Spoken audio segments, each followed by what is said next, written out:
Hello and welcome to another episode of Make Love Real, How to Create More Love in Your Life. I'm your host, Mia Saenz, and I am excited to share this next guest, Shadé Asani. She works with women healing the father wound. Now, I've learned a lot from her, and I do a lot of healing work as well. So I'm just really impressed with what she teaches. And so before I finish introducing her, I am going to bring her on the screen. Welcome, Shadé. Thank you for having me. I'm so excited to be here today. Me too. And there was a little, it's funny, a little slip there. Scream. It's all okay. We're going to scream about how amazing this is. I really do enjoy her work. I was excited when I got to meet her a couple months ago. We were introduced by someone that we both highly respect, and has a TED Talk and all this stuff. So I'm going to ask her, Shadé, to please share with the audience how you got into the work that you've created, that you share with the world, that you teach. And there's a story behind it, and then bring us from beginning and up to current. Sure. Where did my work begin? When I was 13 years old, my father went on a business trip. He said that he would be gone for 6 months, and he dragged that on for 12 years until his death. And I never spent longer than 2 weeks at a time with him again. And so what started out as why did he go very quickly became why wasn't I good enough for him to stay? And within mere weeks of him leaving, I got my first boyfriend and found myself very quickly in a pattern of dysfunctional, desperate, boundaryless dating until I crash landed into my first abusive relationship in my late teens. I was a freshman at Columbia University in New York City, and I noticed amongst my friends that we were all these brilliant, incredible young women who seemed to be dating jerks. And I thought, we've got to have something in common. So I pulled us all into my teeny tiny little dorm room at Carmen Hall, and a little researcher that I was started asking questions and found that each of us were wounded by our fathers. He was either absent, abusive, cheating on mom, neglectful, inconsistent, an addict. Something was going on with him, and this light bulb went off. Like, that's it. We are replaying this storyline, trying to figure out how to reconcile it. This isn't even about the young woman who's, setting the curve in Bio 101. This is about that little girl. And that formed the foundation of my work and became the heart of my research and my own book later on. Beautiful. I love that. And also, I have to ask you this. Will you tell us about your TED Talk? Yes, of course. My TED Talk was a dream for a long time. And I know there are a lot of brilliant, incredible minds out there who are desiring to pursue that for themselves. My encouragement is to not give up and to keep applying over and over again, and to keep pushing to bring that dream into fruition. I applied for 2 years before someone wrote me back, congratulations. So beautiful. Yeah, I think there's some misconceptions about that. I don't think that people really talk about how much rejection there is in the success story. So I'm here to tell you that I received over 600 rejections before someone finally wrote me back. There is a lot of rejection in the success story. Many people will tell you no before someone tells you yes, but that doesn't have any bearing on your worthiness or your enoughness or how powerful and beautiful your work is. My own TED experience was really powerful. It was at a college in Arizona, and there were a lot of young women there, and that sort of re-sparked the heart of my work.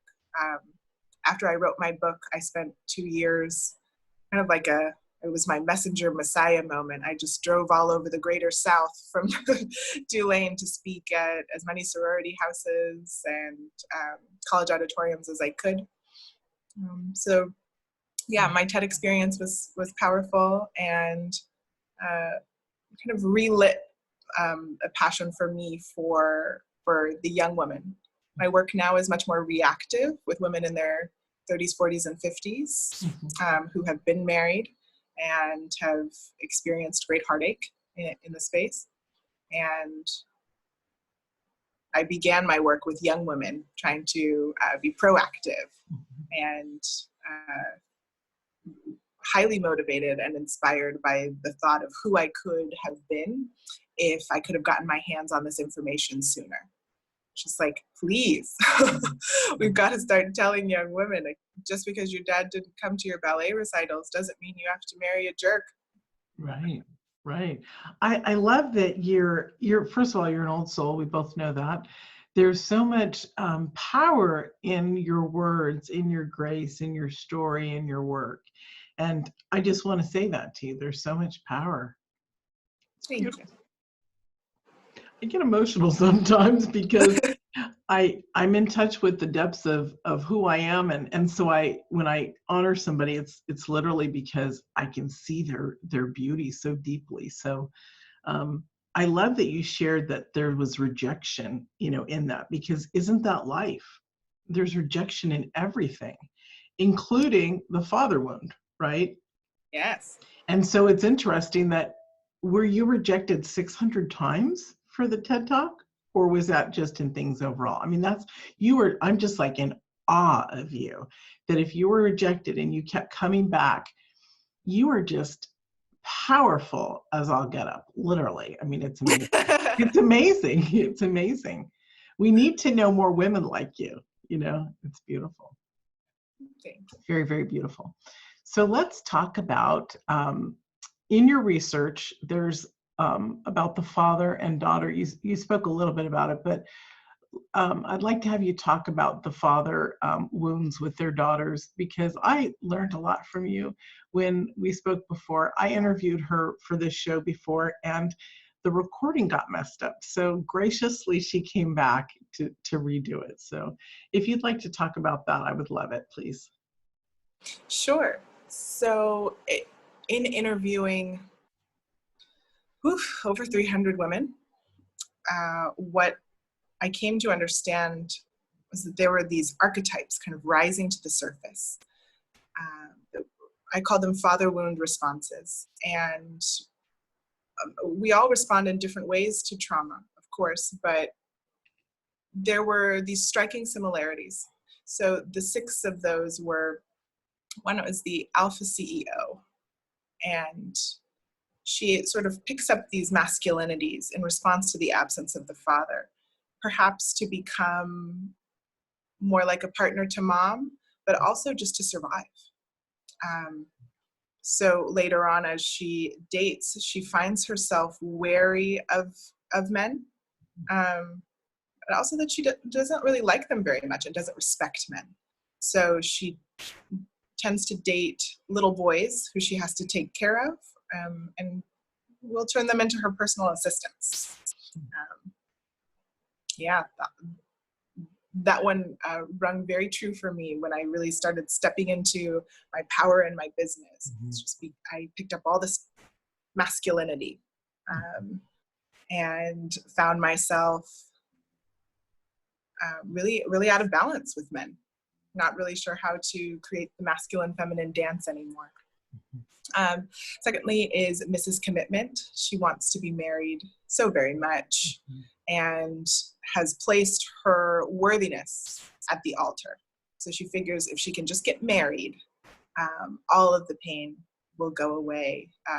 It's very similar to the Walt Disney fairy tale that we got sold. Prince Charming will come along and rescue me from my current miserable life, and then happily ever after, all of this will dissipate. She's not very invested in doing her work, because why? We just have to catch a man is the real storyline for her. Next up is the merger, we've all met someone who is willing to shift herself, her personality, her interests, her hobbies, according to the person she's dating. It's a survival skill that's been distorted by childhood trauma. We learn to read the room and read the needs of others. Who do I have to be? What do I have to do in order to be lovable? I'll do anything. We haven't found a version of ourselves that is so precious to us, we're unwilling to be divorced from it. So that's merging. And then next up is the revolving door. She hasn't been single since the 6th grade. She's just flying through a revolving door of dating. She can't slow down because that will be too much like the pain of loneliness and abandonment from when she was a child. So she just keeps moving, keeps swiping right, keeps hustling to be worthy of love. And then lastly is the romantic, or not lastly, second to lastly, is the romantic.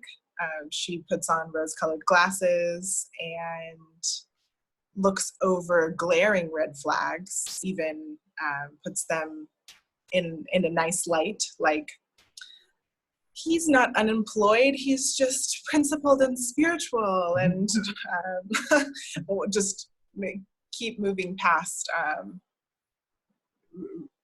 alarming behavior that should be very concerning to anyone else, really. Even the people who really love her and can express to her, this doesn't feel good and right, she stays focused on trying to make the love work. She calls it loyalty or compassion, but it's really codependency and sort of dangerous attachment bonding, trauma bonding. And then lastly is the shutdown, too much heartbreak over too many years, and she doesn't want to move forward. So those 6 archetypes really came forward for me in the interviews, and I'm definitely one of them for sure. Yeah. It's amazing because as you went through them, there's aspects of me in a lot of them, right? And I'm sure that many women have that because I didn't have an issue at the time with my father. You and I spoke about that. He was great, but yet I learned from you that part of my confidence came from my father the early years, but then also part of the shaking up in my life came from when he died when I was 13. So it's powerful to see that we have aspects. Sometimes I used to call myself like a chameleon because we formulate ourselves to match our mate. And a lot of it is just because it's like a codependency of, woo, woohoo, I'm so connected and I love that too. When really and I think it's okay, obviously, to have similar likes, but not to give up who we are. Is that correct? Yes. Yeah. And so I really like these. Are these in your book? These are not in my book. My book, I actually, next book. 19 years old. Yeah. I started pitching to publishing houses then, and the Rejection Themes coming up again. I remember getting calls from agents and things like that. Like, wait, how old are you? You can't write an autobiography at 19 years old. Your life is just beginning. But I knew that there was a powerful story in my teen years to share. And all I could think was, if I could get this in the hands of a 15-year-old girl who was struggling like I was, wanting to run away and with depression and PTSD and self-harm, that it might save her very life. It's beautiful. So, pushing through that space was important to me. My archetypes are spelled out with more clarity in my TED Talk. Beautiful. And so the next book will be about that, right? Look at me, I'm pushing you. I'm like, yay, bring it to the world, baby. That's beautiful. It's important for us to understand who we are. And it's important for us to also understand that it's okay that we once were a specific way and we can change and we can grow. I think it's also important for us to understand the differentiation between who we are and who we had to become to survive. Those were actually 2 very different people within me. The behaviors that I picked up in response to my father's absence were not authentically who I was. They were, survival tools I picked up. It was the shield and the sword that I picked up to fight and get through him leaving and what that did to our family. So realizing that I could put those down and not date abusive, controlling, jealous, possessive men was life-changing for me. I didn't know that I could say, I don't like this. This doesn't feel good to me. I don't want to be with you. I found so many women who quite literally don't have the language to say, no, we're not happy with this, that we're not just waiting around to be chosen. We can choose. Right. That's really beautiful. I believe that as we become aware of these elements, it supports us in such a way, like you said, we can literally feel, identify, and move out of a space that we were once in, because we realize that that's what it is, that it hasn't been working. That's really beautiful. I always like to keep track of my own growth, right? And so I love those moments. I'm sure just like you, where you're just like, whoa, I'm through that one. And that was really kind of cool to recognize, because we don't know what we don't know until we know it. And so things like this that you're sharing, it's really powerful for women to move into it. Let's talk about love life and how it impacts us. And I know that we talked before a little bit about the father wound with it, but let's go in deeper, because there's a lot of women who, want to get it right this time, and they have to understand that you're okay. Calm down, sister. I mean, more or less, right? So let's talk about this. Wanting to get it right this time. Yes. A conversation is coming to mind for me with one of my clients who I adore. And she was telling me how disappointed she was that she had kept talking to this guy for 3 days. And I started to laugh, because this is a woman who had been married twice before to 2 men who were very abusive. And the idea that she would now use her present self, who she had worked so hard to build, to abuse her past self for not knowing better, was just something that I couldn't stand by and watch. It's just like, this is somebody who 10 years ago you might have married. You're mad at yourself for 72 hours of text messaging with someone who is a waste of time? Girl, this is progress. Yeah. So many times we're not even willing to see how much we've truly grown, how far we've really come. That is somebody who might have met her children 10 years ago. Mm-hmm. And now she's standing up powerfully to say, this doesn't work for me. I know what I truly want, and I'm not willing to sit by while somebody makes, in this case, he was making jokes at women's expense, being, kind of funny about that. And she was like, internal check, nope. Intuition says hard no. And 10 years ago, she would have overridden that, maybe even sent back a ha ha ha. Mm-hmm. And it was like, this is growth. This is progress, believe it or not. Yeah. It's amazing. It's like we need to celebrate these moments. I believe that these are the aspects that allow us to recognize our amazing growth. And that's really what self-love is about, is recognizing our progress, celebrating that, because this is a pathway into self-love. So it's really extremely important for that process to be recognized and celebrated. And you pointed it out to her so that she recognized that she was being bullying of her past self.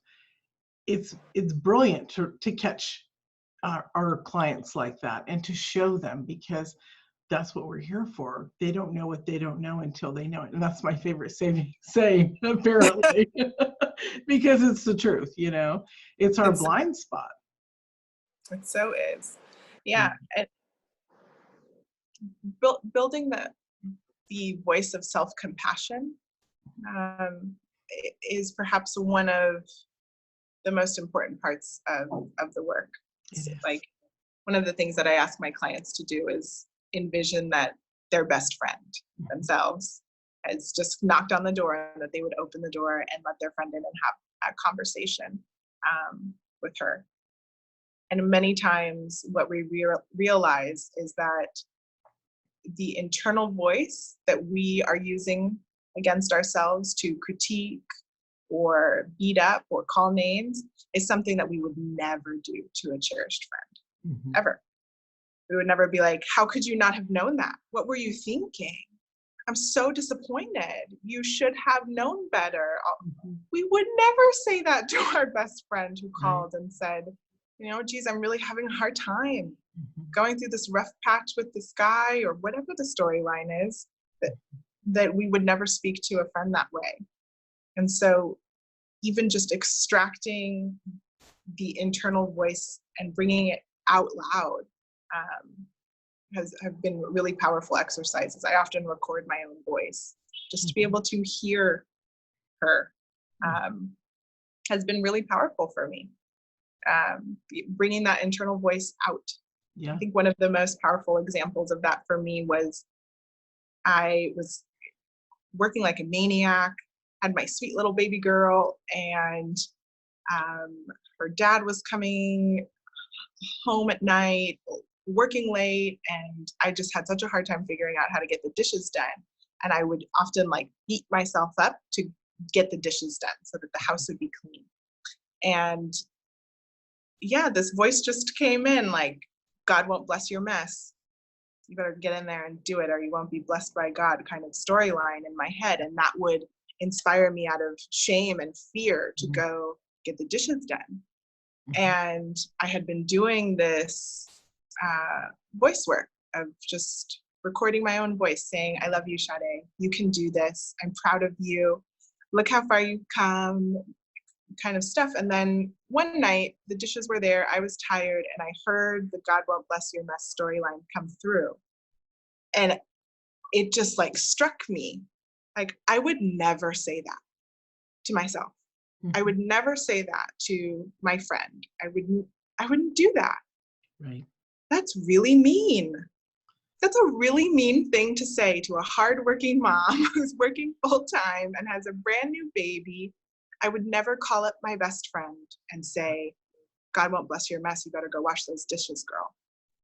You stopped your saboteur right in its tracks. You recognized it. That's brilliant. Yeah. I feel like that is one of the most powerful ways that I've made love real in my life, is to record my own voice. I love that. You know, what's funny is there's something about us, and we were introduced for a reason. I do the same thing, but with video, because, and it's almost like we have to absorb things. Certain people learn a specific way. And recognizing and hearing, or for me, even seeing, where I couldn't even look at myself years ago, and seeing myself is really powerful, really powerful. Sometimes my husband giggles and says, you like to watch yourself. And I'm like, you know, I could feel shame. And I'm like, no, sweetheart, I'm trying to absorb what I'm saying, you know? And he's like, yeah, I know, you know, giving me a hard time, Right. you know, playfully. But it really is valuable. These tools that we share with people about, like you said, recording your voice and me recording stuff and watching it absorbs back into us. That's what self-love is too. The information out that's beautiful has to come back so we hear it. So it becomes in our cellular system, and listening to ourselves or listening and watching ourselves really does connect in that dysmorphic way that we once had, where we're not connected to our body and we're not connected to our interpersonal dialogue. So I love that you said that, because I've never shared that with anybody, because it just sounded to me like it was just my own weird learning tool, when actually others do it too, and it's powerful. So I'm glad you said that. I really am. Yeah, it came to life for me from learning about the life of water. That book and The Experiment, which Dr. Emoto's theory. Yes. Yes. For those who don't know quick synopsis is that he spoke out over little dishes of water, and then looked at them on the microscopic level. And when he spoke, words of beauty like love, joy, peace, the water on the microscopic level looked beautiful. Like these crystalline figures would show More up. beautiful than regular ones. Yeah. Just stunning. And then he said ugly words like war, hatred, anger, or something. And then really They were ugly, mangled. blobby, morphy looking things. Sometimes even creepily enough, something that looks like a nose or a face. Ugh. Creepy stuff. Yeah. And from that, we can take so many beautiful things, but one that really came to mind for me was, God speaking out over the water, and that life could be created, that our bodies can shift and move depending on what we are speaking. Mm-hmm. And we know that to be true, right? Like on some level, it's like when somebody is saying, I love you, you mean so much to me, like our bodies respond and it feels good. Or if something scary happens, we can feel that like blood freeze, adrenaline shooting out kind of sensation. And it's true, we're having cellular responses to words.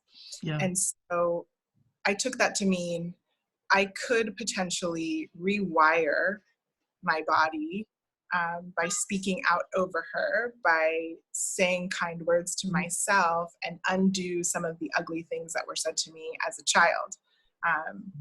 Because we're cellularly recreating all the time. Yeah. And it's also really cool. You might have heard of this. I don't know. It's something that came to me and I work with my clients on. And when you're doing that, the whole emotive theory is, even in your cooking, you cook with love because you're absorbing that love and you're giving it to your family. The first time my second husband here that I'm with, I love, it's interesting because I cooked us dinner one night about, I don't know, maybe 7 years ago. We've been together 8 years. And I was angry and he wouldn't eat it. And he said, I'm not eating that because it's not made with love. I don't want that stuff in my body. Oh boy, was I mad. But it showed me that he was absolutely right, because why would I want to put that in my body? So as I grew to understand, I was like, that's really beautiful, because Solid. I'm not going to absorb something that's not loving, right? And so literally everything we make, coffee, tea, food, whatever, it's about that gloriousness. And when you were talking about the beautiful words vibrating into us, we are so water-based as beings. And you're right, it does. And I hadn't thought about that aspect, that the vibration, I know that the sound and the words, but literally, you're right, when somebody is praising you and loving you, it feels so yummy. And you can feel it when they're angry, your body's like, ee, or when you see trauma or something happening, or a car accident, your body flinches and it just can't release that for a long time. It's very fascinating. I love Dr. Moto. And it's very fascinating how it actually, in all aspects of our life, truly does make a huge impact, love and water and all of it. And it's really beautiful. Well, we are past time, which I love because this conversations with you go so fast. You have a gift for everybody. Would you like to share it? Yes, I'd love to. When Mia asked me to think about what gift I wanted to share, I immediately thought of the reparenting work that I did that was so transformational for me when I was beginning my healing journey. And I was asked to take care of a baby doll for about a week and to name her Shadé. And I had such a hard time with this exercise. I didn't want to do it. I didn't like it. I thought it was dumb to have to carry around this doll. Thank goodness I only had to do it at home. But somewhere around halfway through the week, I was running the bath water for the doll, and she was like floating around in the bathtub behind me. She'd totally not have made it if you would have drowned. And I had my back to her and my arms crossed, and I was just so pissed at her to take care of this doll, and it was just like, I'm going to tell her that this just isn't working. There's no breakthrough coming from this. This is not helping me at all. Just really all in a tizzy about it. And then suddenly it was just like being struck by lightning or something. It's like, boom. Oh, that's how I was treated. Like I was heavy and difficult to love. And I began to understand why it was so easy for me to take care of others, including my little young one, but have nothing left for myself, and why I was expending all of my energy to arrive at the end of the day when it was supposed to be my turn and then just falling asleep. And it all came together in that space. So I shared some of the reparenting work that I did after the baby doll experience that really allowed me to set a self-care ritual space that became non-negotiable for me. So I shared that 5-day breakthrough experience for me, because when fathers don't show up for their daughters, we can have a hard time valuing ourselves and considering ourselves worthy, and that can show up in our self-care. So yeah, I wanted to share that work because it was so transformational for me, to start taking care of little Shadé and big Shadé. So I shared that 5-day sacred healing journey with all of you in deep gratitude, and hopes that it will help you too. It's beautiful. Thank you. And before we say goodbye, is there one last thing on your heart that you'd like to share? One last thing. I think one last thing that comes to mind for me surrounding love is allow ourselves to make it easy. And when we bring our own inherent worthiness to the table, that it cannot be ever taken from us or shaken or moved in any way. We're born worthy, we'll die worthy, and that's just how it goes. So when two people come together, we can release the resume reading and writing that we're trying to do in that space. We can leave out, is he good enough? Am I good enough? Is this good enough? It can just become the space between the two of us. Is this good? Releasing the enoughness story from it, because he's enough and you're enough and she's enough. It can just be as sweet and simple as, is this good? And your womb knows, your heart knows, your intuition knows. If it doesn't feel good, we can release the interaction without it being about anyone's character. We truly listen in nice and early, not 2 years in after all this damage has been done, but right in the beginning. Does this feel good? And if it's no, that's okay. And if it's yes, have a great time. That's really beautiful. I love that. You're a lovely powerhouse. Thank you for thank you for joining us. It was awesome to have you. Thank you for inviting me. I had a wonderful time. And that was a beautiful chime there telling us goodbye. Like, enough. Yeah, exactly. Y'all talking. And thank you all for joining us. We'll see you in another episode of Make Love Real.